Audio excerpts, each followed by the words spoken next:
আসসালামু আলাইকুম। সকল প্রশংসা একমাত্র সৃষ্টিকর্তার, যে প্রাচুর্য খারাপ পথে টানে বা যে অর্থ সম্পদ মানুষকে অন্যায় কাজে লিপ্ত রাখতে সাহায্য করে, দারিদ্রতা তার চেয়ে হাজার গুণ উত্তম। এই কথাটি বলেছেন মাওলা আলী আলাইহিসসালাম।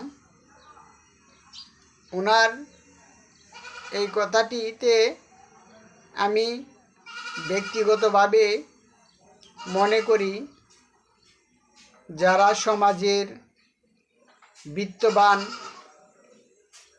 অনেক অর্থ সম্পদের মালিক আছেন, তারা যদি অন্যায় কাজে লিপ্ত থাকেন, অপরদিকে অর্থ সম্পদহীন বা দরিদ্র একজন ব্যক্তি যদি সৎ পথে থেকে জীবনযাপন করে,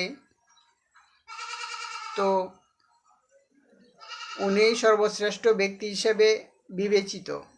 বিশেষ করে আমার কাছে, আপনারা যারা জ্ঞানী গুণী ব্যক্তি, মাওলা আলী আলাইহিসসালামের এই কথাটি বিবেচনায় নিলে বা জীবনে প্রতিষ্ঠা করলে অবশ্যই প্রতিটি জীবনের সফলতা আসবে। এটা আমি ব্যক্তিগতভাবে 100% বিশ্বাস করি।